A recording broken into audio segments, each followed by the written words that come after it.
প্রিয় ছাত্রছাত্রীরা, আজকে আবার চলে এলাম অনলাইন প্রি ক্লাসে।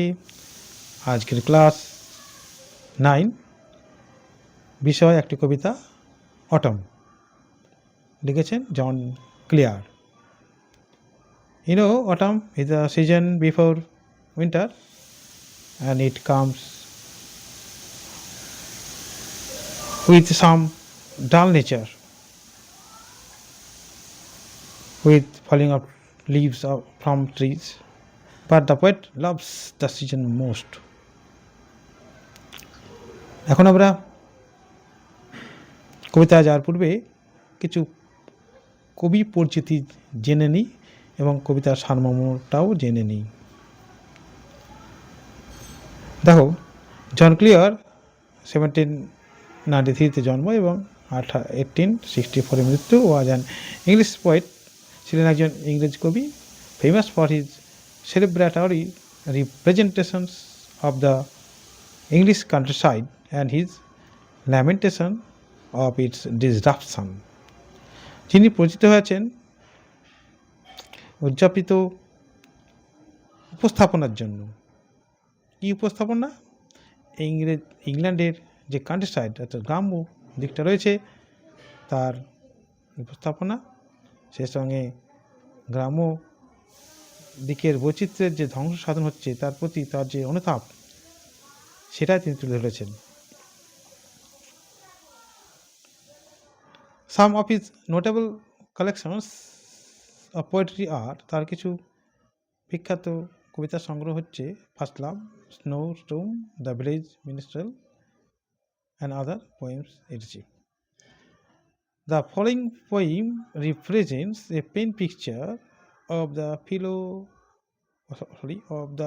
mellow beauty of autumn in the countryside. নিচের কবিতাটি উপস্থাপন করছে একটা পুরো একটা চিত্র, ছবি। কিসের ছবি? এক মিষ্টি সুন্দর সৌন্দর্যের, কিসের? শরতের। in the countryside, গ্রামের দিকের। as the season comes just before winter, যেহেতু এই ঋতুটা ঠিক শীতের পূর্বে আসে, সেই জন্যে ইট ইজ ক্যারেক্টারাইজ, তার বৈশিষ্ট্য থাকে বাই ফলিং লিভ, পাতা পড়ে যাওয়া, পাতা ঝরে যাওয়া, বিয়ার ব্রাঞ্চেস, উন্মুক্ত নগ্ন ডালপালা, অ্যান্ড স্ট্রং উইংস, সে সঙ্গে শক্তিশালী ঝড়।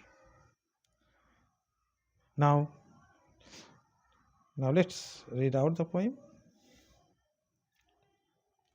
দেখো, I love the fitful gust that shakes the casement all day. আমি ভালোবাসি দমকা, অনিয়মিত দমকা বাতাসকে। ফিটফুল গাস্ট, হ্যাঁ, অনিয়মিত দমকা বাতাস। গাস্ট মিনস দমকা বাতাস, যেটা মাঝে মাঝে জোরে জোরে বাতাসটা চলে আসে, সেটা। দ্যাট শেক্স, যেটা নাড়িয়ে দেয়, ঝাঁকিয়ে দেয়। দ্য কেসমেন্ট, সেই গড়াধীন জানালাগুলোকে। অল ডে, সারাদিন। কেসমেন্ট, কেসমেন্ট দেখো জানালা, এরকম জানালা, like a door that opens. দেখো, কেসমেন্ট হচ্ছে সেই ধরনের জানলা যেগুলো ঠিক দরজার মতো, দরজা যেভাবে খুলে যায় সেরকম। All day and from the mossy, sorry ওটা হয়ে গেছে, and from the mossy elm tree, এবং শ্যাওলা ভরা এলম গাছ থেকে। এলম গাছ দেখো ইউরোপিয়ান একটা গাছ, এটা অনেকটা লাইক দ্য ট্রি অফ দেবদারু, দেবদারু গাছের মতোই। And from the mossy elm tree, এবং শ্যাওলা ভরা সেই শ্যাওলা ভরা সেই এলম গাছ থেকে। Takes the faded leaves away, ছিনিয়ে নেয়। টেক্স অ্যাওয়ে, টেক্স অ্যাওয়ে, দেখতে পাচ্ছ, টেক্স, এ টেক্স অ্যাওয়ে, হ্যাঁ, এই একসঙ্গে শব্দটা, ভার্বটা একসঙ্গে দাঁড়াবে। এই টেক্স অ্যাওয়ে, এটা একসঙ্গে সম্পর্কিত, হ্যাঁ। টেক্স অ্যাওয়ে, ছিনিয়ে নেওয়া, সরিয়ে নেওয়া। তাহলে এবং এটা শ্যাওলা ভরা এলম গাছ থেকে ছিনিয়ে নেয় সেই ফেডেড লিভগুলোকে, ফেডেড মানে এখানে ফেডেড মানে শুকিয়ে যাওয়া বা ম্লান হয়ে যাওয়া, ফ্যাকাশে হয়ে যাওয়া সেই সব পাতাগুলোকে, যেগুলো হলুদ বর্ণের হয়ে যায়। দেখো বাক্যটা ঠিক মানে সাজানো নেই। সাজালে কী হবে দেখো, আগে দেখো সাবজেক্ট কে ছিনিয়ে নেয়, এই পাতাগুলোকে ছিনিয়ে নেয় সে অ্যালোভেরা এলম গাছ থেকে। কে? কি? ওই দ্য ফিটফুল গাছ। আমরা যদি এখানে সাবজেক্টটা এখানে লিখে দিই কী হবে দেখো, তাহলে সাজালে কী হবে, দ্য ফিটফুল গাছ takes away the faded leaves from the mossy elm tree. এই বাক্যটা এরকম দাঁড়াবে। টয়েলিং দেইম, টয়েলিং মানে ঘোরানো, পাক খাওয়ানো, টয়েলিং মানে পাক খাওয়ানো, টয়েলিং মানে হ্যাঁ, টয়েলিং মানে পাক খাওয়া, এই পাক খাওয়া হ্যাঁ, এবং টয়েলিং দেম এবং সেগুলোকে পাক খাইয়ে, দেম বলতে এখানে এই পাতাগুলোর কথা বলছে, এখানে ফেডেড লিভস, সেই পাতাগুলোকে ঘুরিয়ে নিয়ে ফেলে। বাই দ্য উইন্ডো পেন, জানালার সর্ষির ধারে, বাই দ্য উইন্ডো পেন জানালার সার্সি যাকে বলা হয়, উইন্ডো পেন মানে জানালার সার্সি, জানালার ধারে, উইথ থাউজেন্ড আদার্স, সে সঙ্গে আরও হাজার হাজারকে সঙ্গে নিয়ে, হ্যাঁ সে সঙ্গে কী হয়,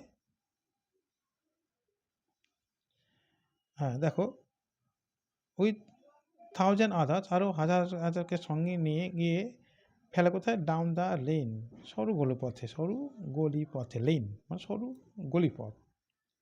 তাহলে সেগুলোকে কি, সেই পাতাগুলোকে ঘোরাতে মানে পাক খাওয়ায় কোথায়, জানলার সার্সির ধারে, এবং এবং আরও হাজার হাজার পাতাগুলোকে সঙ্গে নিয়ে কি ফেলে কোথায়, সরু গলিপথে।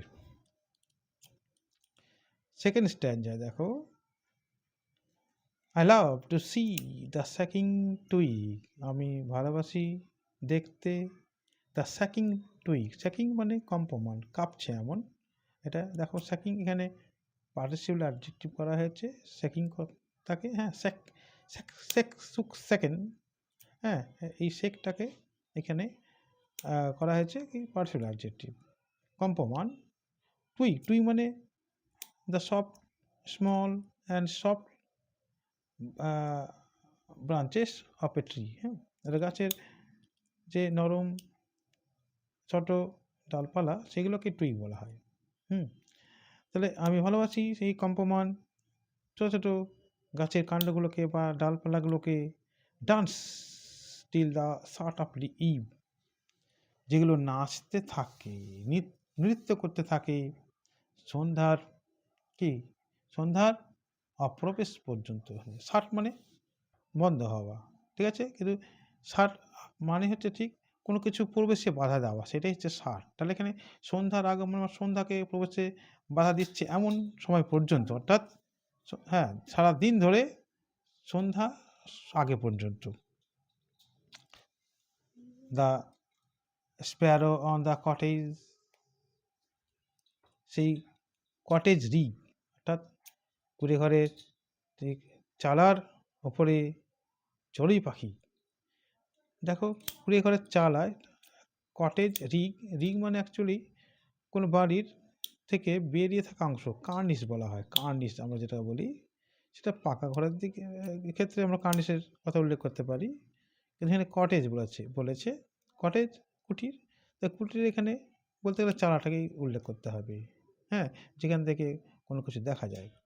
তাহলে কুড়ে ঘরের সেই চালার উপরে বসে থাকা সেই চড়ুই পাখি, হুজ চির, যার কিচিরমিচির শব্দ, উড মেক বিলিভ, বিশ্বাস করিয়ে দেয়, বিলিভ বিশ্বাস করানো, হ্যাঁ বিশ্বাস করানো, এখানে বিশ্বাস করিয়ে দেয়, that spring was just flitting by, spring অর্থাৎ বসন্ত এইমাত্র ছলনা করে গেছে, in summer's lap with flowers to lie, গ্রীষ্মের সঙ্গে ছলনা করে গ্রীষ্মের সঙ্গে ঘুমোতে গেছে ফুলেদের সঙ্গে, ঠিক আছে? তাহলে স্প্রিং ছলনা করে গ্রীষ্মের কোলে ফুলেদের সঙ্গে এইমাত্র ঘুমাতে গেছে। ফ্লার্টিং মানে এখানে ছলনা করা, ভালোবাসা, প্রেম নিবেদন করা ইত্যাদি অনেক কিছু মনে হয় এখানে, অথবা ফ্লার্টিং মানে নড়া বা দোল খাওয়া ইত্যাদি হয়, কিন্তু এখানে ফ্লার্টিং এখানে ছলনা করা চেঞ্জ করা হয়েছে কথাটাকে। দেখো পরের স্ট্যাঞ্জা, I love to see the cottage smoke. আমি ভালোবাসি কুটিরের ধোঁয়াকে, call upwards through the nag trees. যে ধোঁয়া এঁকে বেঁকে উঠে যায়, উপরের দিকে উঠে যায়, থ্রু দ্য ন্যাগ ট্রিজ, নগ্ন গাছ। নগ্ন কেন বলা হয়েছে বুঝতে পারছো? সেই অটমের দিকে গাছগুলো পাতা ঝরে গেছে, অতএব সেগুলোকে নগ্ন দেখাচ্ছে। হ্যাঁ, তাহলে এঁকে বেঁকে যায় সেই স্মোক ধোঁয়া উপর দিকে সেই নগ্ন গাছগুলোর মধ্য দিয়ে। পরের স্ট্যান্ড, হ্যাঁ পরের page, the pigeons nestle around the court. Pigeons পায়রাগুলো নেসেল আশ্রয় নেওয়া, এখানে নেস্ট মানে এখানে বাসা, এটা মানে হচ্ছে এখানে আশ্রয় নেওয়া, আশ্রয় নিয়েছে রাউন্ড দ্য কোর্ট মানে বাসা এখানে, হ্যাঁ কোর্ট ওখানে বাসা, হ্যাঁ বাসার চারপাশে সেই নেসেল নিরাপদে আশ্রয় নিয়েছে সেই পায়রাগুলো। অন ডাল নভেম্বর ডেজ, নভেম্বরের নীরস দিনগুলোতে, লাইক দিজ এরকম, দ্য কক আপন দ্য ডাং হিল ক্রাউইং, গোবরের স্তূপের পরে, গোবরের পাহাড়ের পরে, হ্যাঁ বা গোবরের ঢিবির উপরে, হিল উপরে কক মানে মোরো ক্রাউইং ডেকে চলেছে, কারণ মোরো ডাকা। এখানে দেখো ভার্ব নাই বাক্যটায়, ভার্বটা যদি আমরা দিয়ে দিই তাহলে কী হবে, the cock is upon the cock is crowing upon the dung hill, the mill sails on the heath agoing. আর বায়ুকলের পাখনাগুলি পাখাগুলি আর কি, বায়ুকলের পাখাগুলি অ্যাগোয়িং ঘুরে চলেছে, অন দ্য হিথ মানে অনুর্বর জমি, অনুর্বর প্রান্তর, রুক্ষ জমি, হ্যাঁ রুক্ষ অর্থাৎ অনুর্বর জমিতে সেই বায়ুকলের পাখাগুলি ঘুরে চলেছে। The feather from the raven's ব্রিস্ট, আর দ্বারকাকের বুক থেকে পালক ফলস পড়ছে, অন দ্য স্ট্যাবল লি মানে দেখো, লি মানে প্রান্তর বা মাপ, আর স্ট্যাবল মানে ফসল কাটার পর যে কিছুটা অংশ লেগে থাকে মাটির সঙ্গে, সেইটাকে বলছে স্ট্যাবল লি। অর্থাৎ আমরা এখানে বলতে পারি ফসল কাটা জমির উপরে, ঠিক আছে? ফসল কাটা জমির উপরে দ্বারকাকের বুক থেকে খসে পড়ছে তার পালক। দেখো বাংলাটা যদি পাখটা সাজায় তাহলে কী হবে দেখো, the feather falls from the raven's breast on the stubble lea, the accounts near the old crow's nest, এখন মানে ও গাছের ফল, নিয়ার মানে কাছে নিকটে, দ্য ওল্ড ক্রাউজ নেস্ট বৃদ্ধ বা বৃদ্ধ কাকের বা পুরাতন কাকের বাসার কাছে সেই ফলগুলি, ফল প্যাটারিং, হ্যাঁ টটপট করে পড়া, একটা শব্দ রিপিটেড সাউন্ডস, প্যাটারিং, টপ টপ, হ্যাঁ টপ পটপট করে বা টপ টপ করে পড়া, হ্যাঁ গাছের নিচে পড়ছে।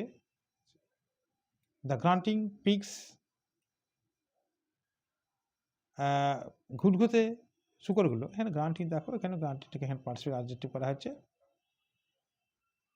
সেই ঘুটঘুট করা শুকরগুলো, দ্যাট ওয়েট ফর অল, যারা সেইগুলোর জন্য অপেক্ষা করে আছে, সেগুলোর জন্য বলতে ওই অ্যাকাউন্টসগুলোর জন্য, গাছের বীজগুলো ফলগুলোর জন্য যারা অপেক্ষা করে আছে, স্ক্রাম্বল তারা হুড়োহুড়ি শুরু করে দিয়েছে, স্ক্রাম্বল হুড়োহুড়ি করা, অ্যান্ড হাড়ি এবং ছুটে যাওয়া, তাড়াতাড়ি করে ছুটে যাওয়া, হাড়ি হুড়োহুড়ি করা এবং ছুটোছুটি করছে, হোয়ার দে ফল, যেখানেই সেগুলো পড়ছে, সেগুলো বলতে সেই এখনগুলো যেখানে পড়ছে সেখানেই তারা হুড়োহুড়ি করে ছোটাছুটি করে মানে নিতে চাইছে খাওয়ার জন্যে। হ্যাঁ ছাত্র বন্ধুরা, এখানে আমার এই পড়াটা শেষ হলো। তোমরা তোমাদের যদি ভালো লাগে অবশ্যই লাইক দেবে এবং সাবস্ক্রাইব করবে এবং অপেক্ষা করে থাকবে পরবর্তী ভিডিওর জন্য। এখানেই শেষ করলাম।